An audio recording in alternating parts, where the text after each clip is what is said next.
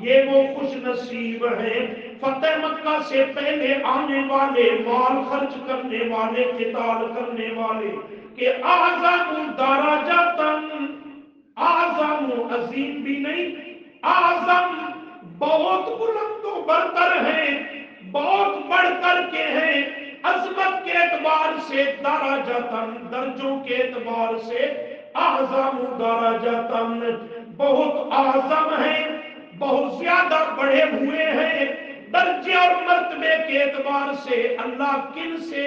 فرمایا من الذین، ان لوگوں سے، من الذین ان لوگوں سے، انفقوا جنہوں نے خرچ کیا، من بعد اے من بعد فتح مکہ، من بعد یعنی فتح مکہ کے بعد انہوں نے انفقوا مال خرچ کیا، وقاتلوا اور قتال بھی کیا۔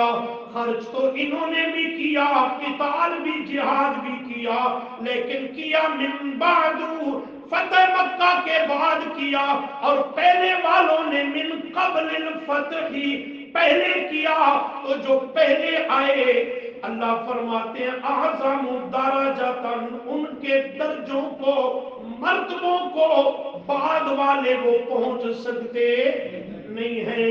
اس پر مفسر امام راضی رحمہ اللہ کا جملہ سنیے، تفسیر کبیر کے اندر ہے، وہ فرماتے ہیں نازلت هذه الآیت فی ابی بکر،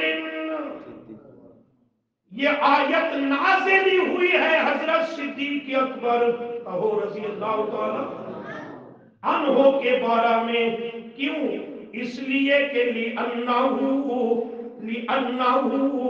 اس لیے کہ کانا اول من انفق المال علی رسول اللہ فی سبیل اللہ، کہ پہلے والوں میں سے بھی، فتح مکہ سے پہلے کئی لوگ ہیں نا، ایک تو نہیں، پر پہلے والوں میں سے بھی جس نے اول ایمان قبول کیا، اول اللہ کی راہ میں نبی علیہ السلام کی خدمت میں مال پیش اور خرچ کیا، اول جس نے قتال کیا وہ حضرت صدیق اکبر ہے۔ وہ کون ہے؟ حضرت صدیق اکبر رضی اللہ تعالیٰ عنہ۔ تو نتیجہ کیا نکلے گا ذرا غور کیجئے، فتح مکہ کے بعد والوں سے پہلے والوں کا اعظم درجاتن، درجہ اور مرتبہ بہت بلند و برتر، پھر پہلے والوں میں سے بھی سب سے اول اور اونچا مقام اور نمبر ہے وہ حضرت صدیق اکبر کا ہے رضی اللہ تعالی عنہ۔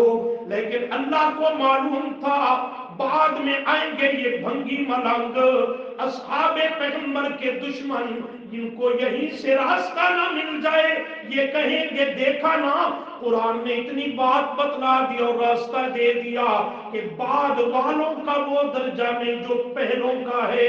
کہیں کسی کو بنیاد بنا کر بعد والوں پہ طعن و تشنیع نہ کرنے لگے، تبرہ بازی نہ کرنے لگے، اس لیے اللہ نے واضح جملہ فرما دیا وَكُلًّا، سب کے سب دیکھ رہے ہو یہ اس دشمن کا دروازہ بند کیا، وَكُلًّا وَعَدَ اللَّهُ الْحُسْنَى، وَكُلًّا ان کے آپس میں فرق مراتب کی بحث جدا ہے، لیکن میں اللہ کریم نے پہلے والے ہوں یا بعد والے، کلن سب کے لیے، ہر ایک کے لیے، کل کے لیے، وعد اللہ، کس نے وعدہ کر لیا؟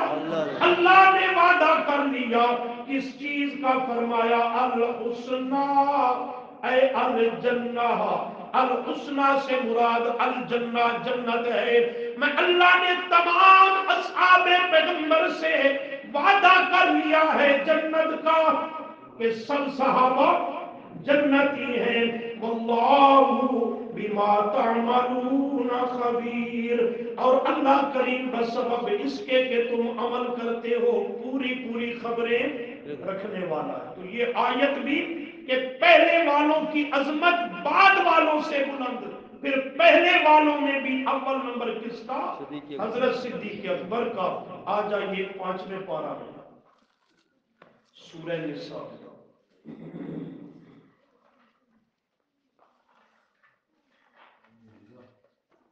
صفحہ 139 139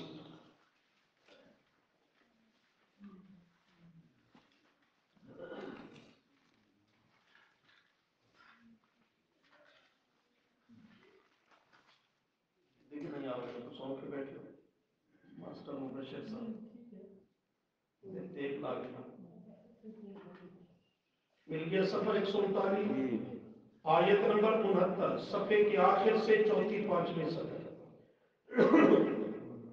وَمَن يُطِعِ اللَّهَ وَالرَّسُولَ وَمَن اور جو یطیع اللہ اطاعت کرے اللہ کی والرسول اور رسول پاک صلی اللہ علیہ وسلم کی تو اللہ رسول کی اطاعت کرنے والے کو انعام کیا ملے گا فَأُولَئِكَ پس یہی خوش نصیب ہے اللہ رسول کی اطاعت کرنے والے مع الذین کے ساتھ ہوں گے ان ہستیوں کے انعم اللہ علیہم کہ انعام کر دیا اللہ نے ان ہستیوں پر ان انعام یافتہ ہستیوں کے ساتھ معیت اور سنگت میں ہوں گے اللہ رسول کی اطاعت کرنے والے وہ انعام یافتہ ہستیاں کون ہیں فرمایا اول من النبیین یہ من بیانیہ بے معنی یعنی النبیین انبیاء کرام علیہم السلام نمبر 2 والصدیقین اور بولو صدیقین نمبر 3 والشہداء اور شہداء اللہ کی راہ میں جان قربان کر دینے والے نمبر 4 والصالحین بزرگان دین اولیاء امت موحدین ان کی سنگت اور رفاقت نصیب ہوگی اللہ فرماتے ہیں وَحَسُنَا کیا ہی خوبصورت ہے اولئک ان ہستیوں کی رفیقاً رفاقت اور دوستی کیا ہی خوبصورت ہے ذَلِكَ الْفَضْلُ مِنَ اللَّهِ جسے یہ نصیب ہو جائے در حقیقت اسے یہ اللہ کی طرف سے فضل حاصل اور نصیب ہو گیا وَقَفَى بِاللَّهِ عَلِيمًا کون اللہ رسول کی اطاعت کرتا ہے کون نہیں کرتا کس کو ان کی رفاقت سنگت نصیب ہوگی کس کو نہیں ہوگی اللہ فرماتے ہیں وَقَفَى بِاللَّهِ اور کافی ہے اللہ کریم علیما ہر کسی کے پورے احوال کا علم رکھنے والا کس نے اطاعت کی کس نے روگردانی کی کس کا انجام کیا ہے کس کا کیا نہیں ہے خیر اس آیت پہ اکثر بات ہوتی رہتی ہے میں شارٹ کٹ یہاں سے ایک جملہ لینا چاہتا ہوں اللہ کریم نے سب سے اس مخلوقات میں بلند درجہ ذکر کیا انبیاء کا کس کا اور جہاں انبیاء کی سرحد ختم ہوتی ہے وہاں سے اللہ نے شروع کی ہے سرحد صدیقین کی کس کی صدیقین پہلی امتوں کے صدیقین ہوں اس امت کے ہوں تمام امتوں کے صدیقین یہاں مراد ہے کوئی ایک آدھ کی بات نہیں ہو رہی لیکن اتنی ترتیب قرآن کی بات واضح کر رہی ہے جہاں نبوت کی سرحد ختم ہوتی ہے وہاں سے صدیقیت کی سرحد شروع ہو جاتی ہے شہداء بھی بعد میں ہیں صالحین بھی بعد میں ہیں صدیق اکبر اور اللہ کے نبی کے گھروں کے دیواریں آپس میں ملتی اور جڑتی ہیں ان کی سرحدیں ایک دوسرے سے ملتی ہیں خیر یہ تمام امتوں کے صدیقین کا تذکرہ کیا کہ انبیاء کے بعد مرتبہ بلا فصل اور متصل ہے تو صدیق کا کس کا ہے اب آئیے اس امت کے صدیقین پھر اسی صورت حدید میں 27واں پارہ سورہ حدید 27واں پارہ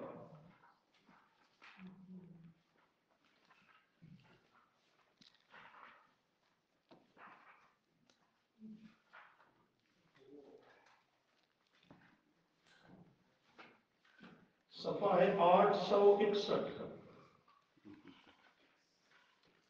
861 سورہ حدید آیت نمبر 19 صفحے کی آخری 2 سطریں مل گیا جی؟ والذین آمنوا کرو مانا، اور وہ لوگ جو ایمان اور لائے، وہ لوگ آمنوا جو ایمان لے آ چکے ہیں۔ آمنوا ماضی ہے نا، والذین اسی معنی پہ غور کرنا، اور وہ لوگ آمنوا جو ایمان لے آ چکے ہیں باللہ اللہ کے ساتھ، یعنی اس کی توحید کے ساتھ، ورسلہ اور تمام رسولوں کے ساتھ، سب رسولوں کو اللہ کا برحق رسول مان لیا۔ پہلے نبیوں کے ساتھ اجمالی ایمان، آمنہ کے لال کے ساتھ تفصیلی ایمان، اللہ کی توحید کے ساتھ بھی ایمان۔ الذین آمنوا جو ایمان لے آ چکے ہیں۔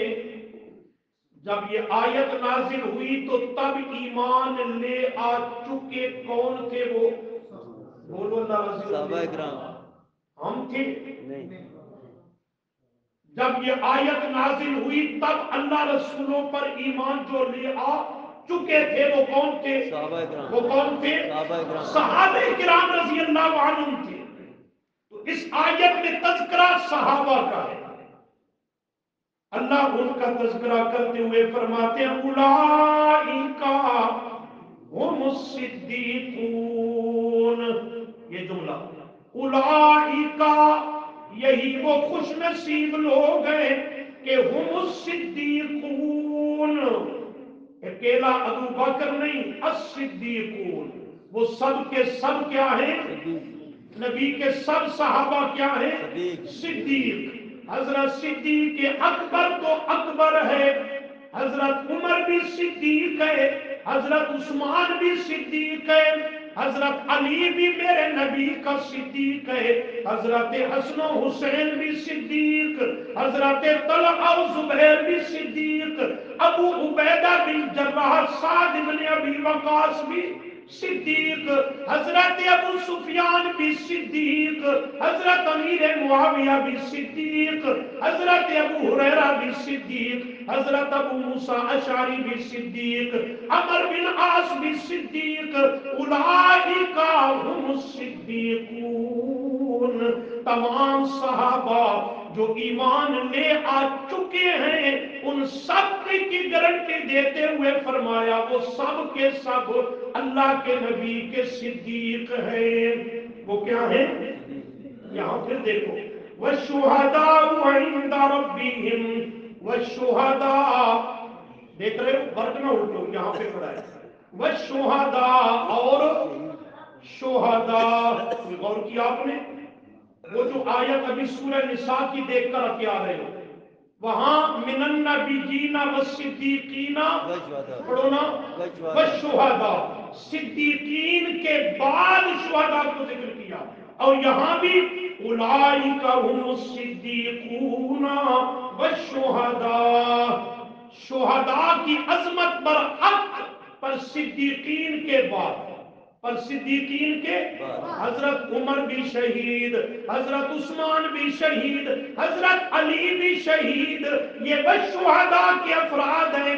اور ان سے پہلے حضرت صدیق اکبر وہ تبھی موت دنیا سے موت پا کے رخصت ہوئے، وہ شہید نہیں ہوئے، وہ والصدیقین والصدیقون میں کھڑے ہیں۔ اور یہ تینوں خلفاء حضرت صدیق اکبر کے بعد کے والشہداء میں کھڑے ہیں۔ قرآن کی ترتیب یہ بدلا رہی ہے، حضرت عمر کی شہادت بھی عظمت والی، حضرت عثمان کی مظلومانہ شہادت بھی عظمت والی، حضرت علی کی شہادت بھی عظمت والی، ان کا مقام مرتبہ بھی برحق اور عظمت والا، یہ تو رہے اپنے مقام پر۔ یہ ادھر سید الشہداء بھی کھڑا ہے، میرے نبی کا چچا سیدنا امیر حمزہ رضی اللہ تعالیٰ عنہ، جسے سید الشہداء کا لقب میرے آقا نے دیا۔ بدری صحابہ جو بدر میں شہید ہوئے، غزوہ احد میں 70 صحابہ کرام شہید ہوئے، سب شہید، ان کا شان مقام شہادت برحق لیکن صدیق کا نمبر شہداء سے بلند و برتر، اولئک هم الصدیقون والشہداء عند ربهم، 24ویں پارے کی ابتدا، سورہ زمر، صفحہ 737، 737، سورہ زمر آیت نمبر 33،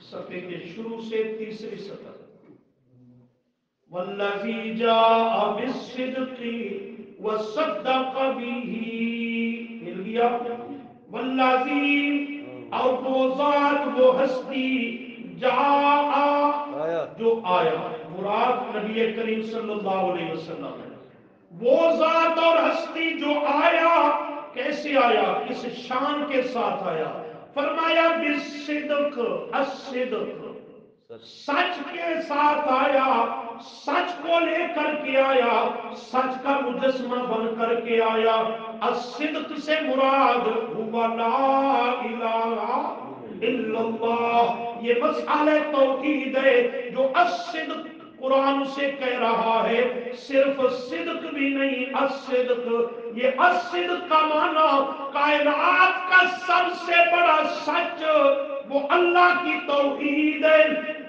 کائنات کا سب سے بڑا سچ لا الہ الا اللہ ہے، اور کائنات کا سب سے بڑا جھوٹ، فریب، دجل، وہ شرک ہے، وہ کیا ہے، شرک ہے، سب سے بڑا سچ وہ مسئلہ توحید ہے، لا الہ الا اللہ، وہ آپ لے کر کے آئے، آپ کا یہ مشن، کاز، پروگرام اور دعوت، قولوا لا الہ الا اللہ تفلحوا، یہ آپ اپنا مشن لے کر کے آئے، اللہ فرماتے ہیں وصدق بہ، جس نے اول اس کی تصدیق کی، وصدق بہ، جس نے اول اس کی تصدیق کی، یہاں پہ مفسرین فرماتے ہیں صدق بہ سے مراد حضرت صدیق اکبر رضی اللہ تعالی عنہ، باقیوں نے بھی تصدیق کی پر بعد میں تصدیق کی، اول آزاد خود مختار مردوں میں جس نے میرے آقا کی اس مشن کی تصدیق کی یعنی ایمان لائے وہ حضرت صدیق اکبر رضی اللہ تعالی عنہ، یہ افضلیت ہے کہ اول تصدیق کرنے کا شرف حضرت صدیق اکبر کو حاصل ہوا، اور تصدیق بھی اس شان کے ساتھ کی، باقیوں نے تصدیق کی ہے معجزات دیکھ کر، دلائل سن کر، طرح طرح کے سوالات کر کے، جب تسلی ہوئی تب تصدیق کی، اکیلا ابو بکر ہے، میرے آقا نے فرمایا میں اللہ کا نبی ہوں، یہ میرا مشن اور دعوت پروگرام ہے، حضرت صدیق اکبر نے سننے کے بعد کوئی لمحہ ضائع کیے بغیر عرض کی اگر آپ اللہ کے نبی ہیں تو ابو بکر آپ کا پہلا امت، سبحان اللہ، یہ ہے وصدق بہ، اور یہاں پہ تصدیق کی، اور پھر ہر معاملہ میں تصدیق کرتے ہی گئے، خود نبی علیہ السلام نے فرمایا میرے ابو بکر کے معاملہ میں کوئی ایسی ویسی بات نہ کیا کرو جس سے میں اللہ کے نبی کی دل آزاری ہو، حضرت صدیق اکبر کا دل دکھی ہو، کیوں؟ فرمایا وہ وقت مجھے یاد ہے جب سب لوگ میری تکذیب کر رہے تھے، اکیلا ابو بکر میری تصدیق کر رہا، سب کہتے تھے معاذ اللہ سچا نہیں ہے، ابو بکر اکیلا اعلان کر رہا تھا اللہ کا سچا نبی ہے، برحق نبی ہے، سب تکذیب کر رہے تھے، ابو بکر میری تصدیق کر رہا تھا۔ اور پھر سنیے گا جب نبی کریم صلی اللہ علیہ وسلم معراج کے موقع پہ تشریف لے گئے، حدیث میں آتا ہے المعجم الاوسط میں امام طبرانی نے اس کو ذکر کیا اور نقل کیا، نبی علیہ السلام نے معراج کی رات، جبرائیل رفیق سفر ہے، جبرائیل سے چلتے ہوئے فرمایا اللہ نے عظیم الشان معراج کا معجزہ عطا کر دیا، اللہ نے بڑا فضل کر دیا، لیکن معجزہ بڑا انوکھا، اوپرا اور نرالا ہے۔ مجھے خطرہ اس بات کا ہے کہ ان قومی لا یصدقونی، میری قوم اس کی تصدیق نہیں کرے گی۔ وہ کہیں گے یہ تو عقل میں سمجھ میں نہ آنے والی بات ہے، کیسے مان لیں؟ رات کے ایک مختصر سے حصہ میں اتنا طویل ترین سفر، اتنے انقلابات، عجائبات، سب کچھ ہو گیا، واپس بستر استراحت میں بھی آ گئے، ابھی رات ختم ہو۔ ان قومی، میری قوم کے لوگ، لا یصدقونی، وہ اس کی تصدیق۔ جبرائیل سن کے کہتا ہے، سنو جبرائیل کی شہادت اور گواہی۔ جبرائیل کہتا ہے محبوبہ پریشان ہونے کی ضرورت نہیں ہے، یصدقک ابو بکر وہو الصدیق۔ یہ حدیث میں جملہ ہے، طبرانی کی کتاب ہے المعجم الاوسط حدیث کی، اس میں جبرائیل سن کے کہتا ہے غم نہ کیجئے، ساری قوم اور مخلوق اس کی تکذیب کرے، تصدیق کرنے کو تیار نہ ہو، لیکن یصدقک ابو بکر وہو الصدیق، ابو بکر آپ کی تصدیق کرے گا۔ کیوں؟ وہ ہے جو صدیق، سب سے اول تصدیق کرنے والا، وہ تصدیق کرے گا۔ تو اللہ نے بھی لقب دیا صدق بھی، ابو بکر کون ہے؟ صدیق، اول تصدیق کرنے والا۔ یہ صدیق لقب خود اللہ دے رہا ہے قرآن میں، صدق بھی میں، اور اللہ کے بعد یہ لقب جبرائیل نوریوں کے بادشاہ نے دیا۔ یصدقک ابو بکر وہو الصدیق، ابو بکر کو صدیق جبرائیل کہتا ہے۔ تو یہ شان حضرت صدیق اکبر کو ملی کہ جس کا ثانی کائنات میں اور کوئی نہیں۔ آ جائیے ذرا آخری پارہ سورۃ اللیل،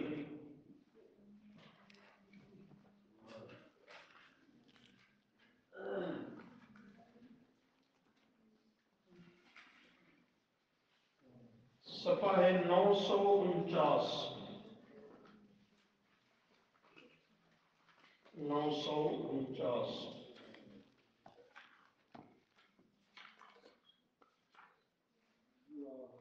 مل گیا جی؟ سورۃ اللیل کی آیت نمبر 16 کے بعد 17۔ وَسَيُجَنَّبُهَا الْأَتْقَى، مل گیا؟ الَّذِي يُؤْتِي مَالَهُ يَتَزَكَّىٰ۔ یہ آیتیں تمام مفسرین کا اتفاق ہے کہ حضرت صدیق اکبر رضی اللہ عنہ کی شان اور عظمت میں نازل ہوئی، اور اس وقت نازل ہوئی کہ 7 مسلمان صحابہ غلام، وہ کون تھے؟ غلام تھے، اسلام قبول کیا ان غلاموں نے، لیکن تھے کافروں کی غلامی میں، ان کے زر خرید غلام تھے۔ 7 ایسے غلاموں کو جو ایمان قبول کر کے صحابی بن چکے تھے، حضرت صدیق اکبر نے ان کی قیمت ان کے مالکوں کو ادا کر کے ان 7 غلاموں کو آزاد کیا۔ سبحان اللہ۔ ان میں سر فہرست حضرت بلال ہے رضی اللہ تعالی عنہ۔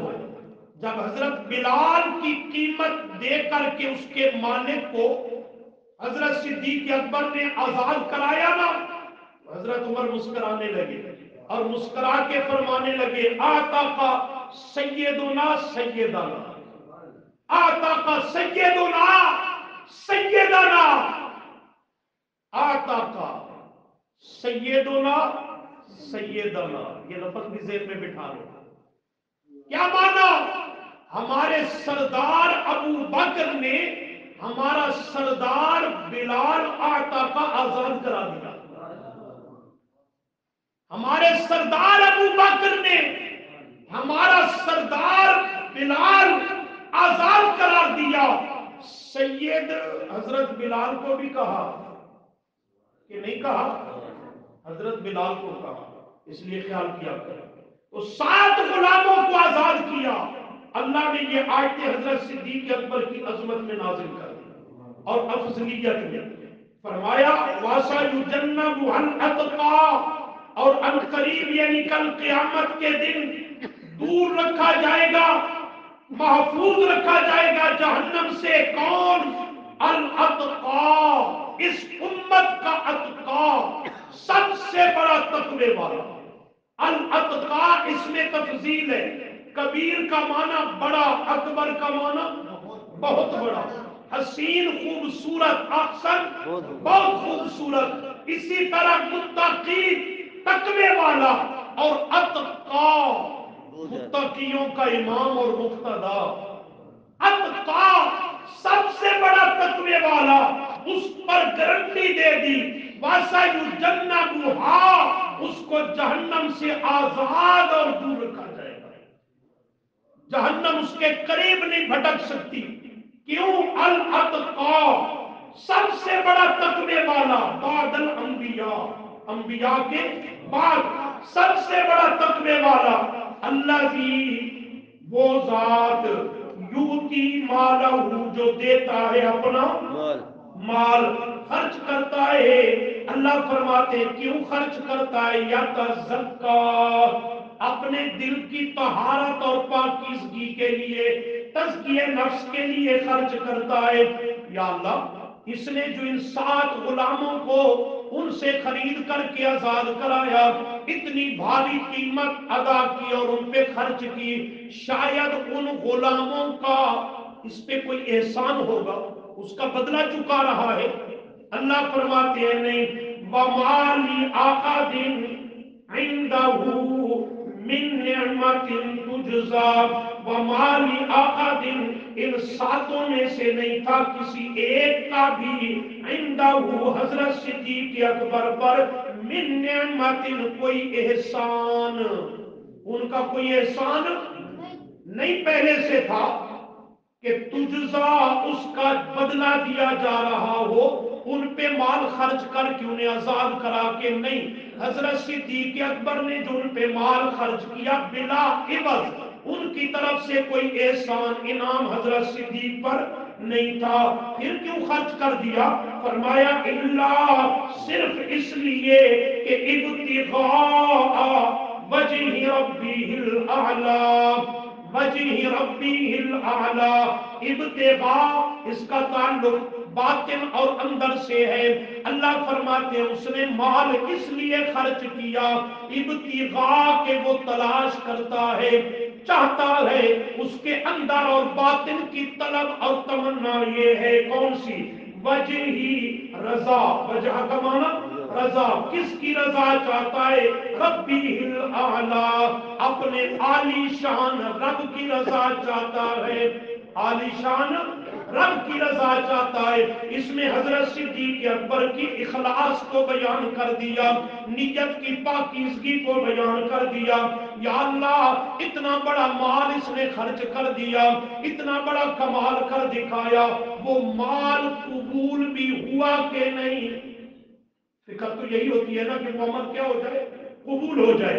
اللہ فرماتے ہیں والا سوف یرضا، والا سوف یرضا، وہ مال مقبول ہو چکا ہے، تبھی تو ہم اعلان کر رہے ہیں والا سوف، اور ان قریب یعنی قیامت کے دن ہم حضرت صدیق اکبر کو وہ کچھ عطا کریں گے، یرضا کہ وہ ابو بکر خود راضی اور خوش ہو جائے. یہی جملہ آیا نبی علیہ السلام کے لیے بھی. یہ نیچے وہی صورت ہے وَلَسَوْفَ يُعْطِيكَ رَبُّكَ فَتَرْضَىٰ، وہاں فَتَرْضَىٰ، یہاں وَلَسَوْفَ يَرْضَىٰ. اللہ فرماتے ہیں وہاں خطاب کا صیغہ ہے، یہاں غیب کا صیغہ ہے. اللہ بتلانا یہ چاہتے ہیں قیامت کے دن میرے محبوب صلی اللہ علیہ وسلم یعطیک ربک، تجھے تیرا رب عطا کرے گا، اتنا عطا کرے گا، اتنا عطا کرے گا، فترضا کہ تو خود راضی اور خوش ہو جائے گا. اور تیرے ساتھ ساتھ حضرت ابو بکر صدیق رضی اللہ تعالی عنہ کو بھی اللہ وہ کچھ عطا کرے گا، اتنا کچھ عطا کرے گا کہ والا سوف یرضا، وہ بھی کہہ اٹھے گا یا اللہ بس کا رب ارضا، میں راضی ہو گیا، میں راضی ہو گیا ہوں۔ وہاں خطاب کا سیغہ، یہاں غیب کا سیغہ، آیات بہت ساری ہے۔ میں نے عرض آپ دوستوں کو یہ کیا ہے کہ قرآن کس انداز اور شان میں حضرت صدیق اکبر کی عظمت اور افضلیت کو بیان کرتا ہے۔ یہاں فرمایا الاتقا، حضرت صدیق اکبر تمام امتوں میں سب سے بڑا اتقا، تقوی والا۔ اور سورہ حجرات میں فرمایا، وہ آیت آپ دوست اکثر کو یاد ہوگی، ان اکرمکم عند اللہ اتقاکم۔ اللہ نے اس میں قانون ذکر کیا، جس کا تقوی جتنا بلند ہوگا اکرمکم وہ اتنا ہی عزت والا ہوگا۔ اب یہاں تمام امتوں میں تقوی حضرت صدیق اکبر کا بلند و بالا ہے، تو عزت میں بھی بعد الانبیاء حضرت صدیق اکبر سب سے بڑا معزز ہے۔ اکرم الخلق بعد الانبیاء والرسل وہ حضرت صدیق اکبر ہے رضی اللہ تعالی عنہ۔ تو جس ہستی کی افضلیت اور عظمت کو قرآن اس انداز میں ذکر کرتا ہو، اور سورہ توبہ کی وہ آیت نمبر 40 آپ نے پچھلے خطبہ جمعہ میں سنی، غار ثور کا تذکرہ، اذ ہما فی الغار اذ یقول لصاحبہ لا تحزن، وقت زیادہ ہو گیا ورنہ اس پہ میں بات کرتا۔ وہاں ایک اللہ کا خلیل ہے، آپ کا اکرام آنا ہے لہذا اس تک آپ کو روکنا میری مجبوری ہے، اس لیے 2 منٹوں میں 2 جملے سنو، توجہ میری طرف رکھو۔ حضرت ابراہیم اللہ کا خلیل ہے، توجہ، اور حضرت صدیق اکبر میرے نبی کا خلیل ہے۔ خلیل بے معنی دوست۔ تھوڑا سا جملہ سنو، عادت ہوتی ہے خطیبوں کو، رہ بھی نہیں جا سکتا۔ حضرت ابراہیم کس کا خلیل؟ اللہ کا خلیل دوست۔ حضرت صدیق اکبر آمنہ کے لال کا خلیل، آمنہ کے لال کا خلیل۔ آگے سنو تو، حضرت ابراہیم جو رب کا خلیل ہے اسے بھی آزمائشوں سے گزرنا پڑا، امتحانات اور ابتلاؤں سے گزرنا پڑا، گزرتے گزرتے بالآخر اسے نار میں جانا پڑا۔ نار بے معنی آگ، اسے نار میں جانا پڑا۔ حضرت صدیق اکبر بھی میرے نبی کا خلیل اور یار ہے، اسے بھی آزمائشوں سے گزرنا پڑا، طرح طرح کے امتحانات سے گزرا، اور اسے بالآخر غار میں محبوب کے ساتھ جانا پڑا۔ وہ نار میں پہنچا، یہ آپ کا ذوق تو ہے کوئی نہ، یہ غار میں پہنچا۔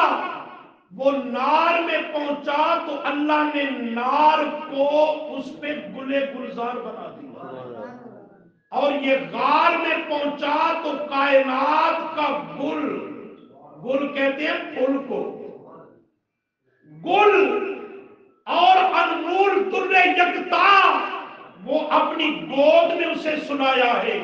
ادھر آگ گلزار ہوئی، ادھر میرے آقا حضرت صدیق اکبر پہ انعامات کی بارش کر کے گلزار بنا چکے ہیں غار کے ماحول کو۔ اذ یقول لصاحبہ لا تحزن ان اللہ معنا، یہ میرا نبی گل کھلا رہا ہے، حضرت صدیق اکبر کو پیش کر رہا ہے۔ خیر نتیجے کا جملہ کہوں، ادھر ابراہیم خلیل جب ابتلا ابراہیم ربہ بکلمات فاتمہن قال انی جاعلک للناس اماما۔ رب نے اپنے خلیل کو امتحانات کے بعد جب رزلٹ سنایا تو تحفے اور انعام میں امامت کا منصب دیا۔ رب نے اپنے خلیل کو کیا انعام دیا؟ منصب امامت۔ اور ادھر میرے نبی نے اپنے خلیل کو ادھر کون سا منصب دیا؟ پہنچ گیا، میں وضاحت نہیں کرنا چاہتا. مرو ابا بکر فلیصلی بالناس، ادھر بھی منصب کون سا دیا؟ امامت کا منصب دیا، ادھر بھی امامت کا منصب ملا. اور ایک آپ کو تمثیل سناؤں، آج کے خطبہ جمعہ میں آپ نے سنا اللہ نے زمین پر آدم کو اپنا خلیفہ بنایا. خلیفۃ اللہ کون ہے؟ حضرت آدم. جب بھی کسی کو مقام مرتبہ ملے تو بعضوں کو حسد پیدا ہو جاتا ہے، وہ بیچارے ہضم نہیں کر پاتے.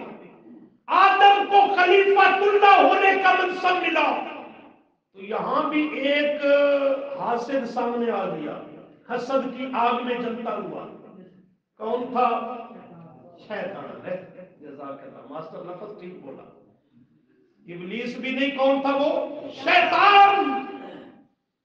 اس سے حضرت آدم کا مسجود ملائکہ ہونا، خلیفۃ اللہ بننا، یہ برداشت نہیں ہوا. اڑنے لگا. انا خیر منہ خلقتنی من نار وخلقتہ من طین.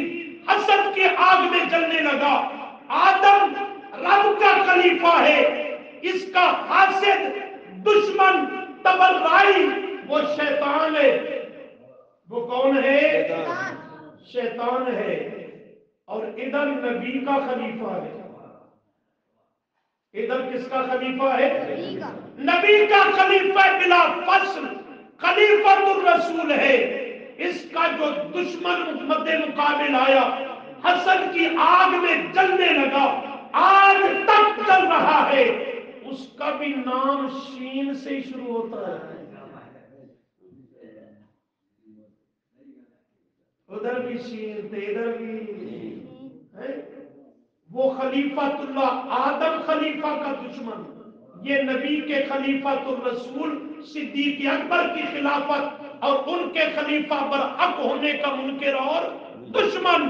انجام جو اس کا ہے وہی اس کا ہے. انجام جو اس دشمن کا ہے وہی انجام اس دشمن کا بھی ہے.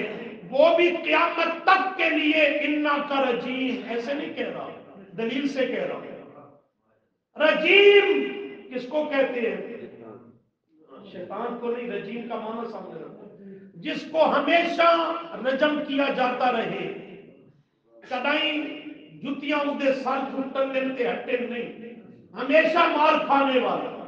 کیا خیال ہے؟ اسی دن سے آج تک سب اس پہ لعنت نہیں کر رہے شیطان پہ؟ یہی رجیم ہوتا ہے. ہمیشہ جسے رجم کیا جاتا رہے، قولن فعلن، اور صرف زبان سے نہیں، فعلن بھی. کہاں وہ حج کے موقع پہ حاجی جا کے کنکریاں نہیں مارتے؟ یہی تو رجم ہے نا. وہ جمرات کو 3 دن پورا سروزہ لگاتے اس ملعون کو کنکریاں مارنے میں.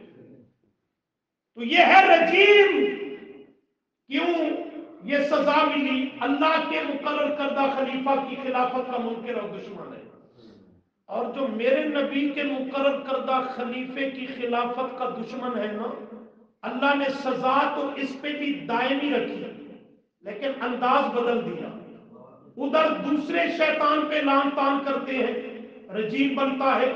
دوسرے مسلمان حجاج کرام اس پہ کنکریاں مارتے ہیں، پتھر مارتے ہیں، لیکن اس کو فرمایا خود ہی مار، اپنے آپ کو مار. کیوں؟ دوسرا کسی کو مار رہا ہونا تو دیکھنے والے کو کبھی ترس آ جاتا ہے، وہ کہتا ہے یار اب تو بس کر دے، وہ تو نہیں. ایسے ہی ہوتا ہے. اور جو اپنے آپ کو مار رہا ہو اس پہ کسی کو ترس نہیں آتا. کیوں نہیں آتا؟ وہ سمجھتا ہے اس کا اوپر والی منظر وہ ٹھکانے پہ نہیں ہے، باولا ہو چکا ہے، ہلکا ہو چکا ہے، اپنے آپ کو کاٹتا چلا جا رہا ہے، تو اس پہ کوئی ترس کھانے والا نہیں ہوا کرتا. سزا اس کی بھی دائمی ہے، سزا اس کی بھی دائمی ہے، پر جرم کے اعتبار سے سزا کی کیفیت میں فرق رکھ دیا. تو عرض یہ کیا ہے کہ خلیفہ بلا فصل اور افضلیت، شان اور عظمت میں انبیاء اور رسول کے بعد سب سے اول نمبر اور مرتبہ ہے تو حضرت صدیق اکبر کا ہے رضی اللہ تعالیٰ عنہ.